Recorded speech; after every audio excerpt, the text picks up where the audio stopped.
topic we're talking about today is the right sizing of your SAP Business Objects environment for the next step.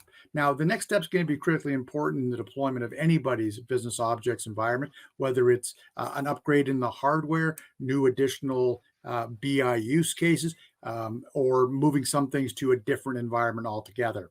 So in order to do that, there's three key steps that an organization has to take. First is rationalizing what you have in the environment, things like the content. Then making sure you can reduce it efficiently to be getting the best return on the investment that you have in BI while maximizing the utilization of your resources.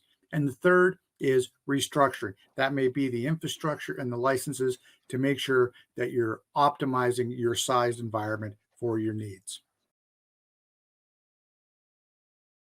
When you're right sizing your environment, reducing becomes critically important.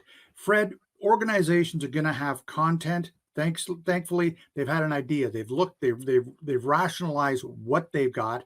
How are they going to move forward in terms of reducing their content or their users to be more manageable and efficient for them? Yeah, Jay, you're right. They've gathered that information in the previous step, and now what do I do? I've determined that I've got too many reports, too many universes, too many users, and I want to be able to get rid of that. But to do that, it's a very tedious process working in the central management console, for example, going through report by report, finding out which one I need to reduce, to delete.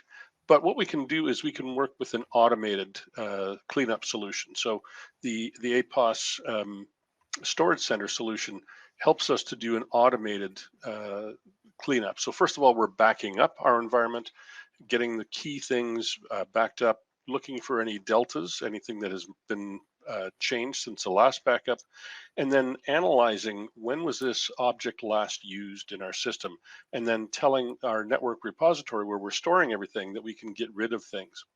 The other thing we want to note here is the fact that we can restore objects at any point in time without any interruption to our system whatsoever. So whether it's a report, whether it's a universe, whether it's an instance, it can be retrieved back to our system very quickly and easily.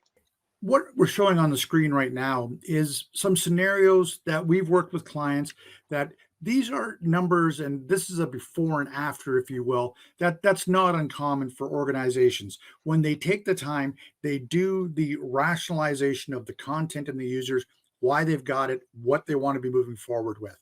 Now they've done the reduction, and this is the outcome, if you will, that we see quite often. And that's things like the number of reports being cut in half, instances as well.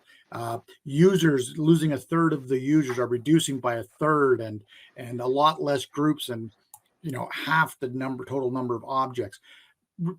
Getting a benefit or a reduction in excess of 50% is not uncommon. A sound, practical approach to rationalizing and then reducing. These are the kind of numbers a lot of organizations are going to receive. This is going to make their environment easier to manage. This is going to make their business objects environment right-sized.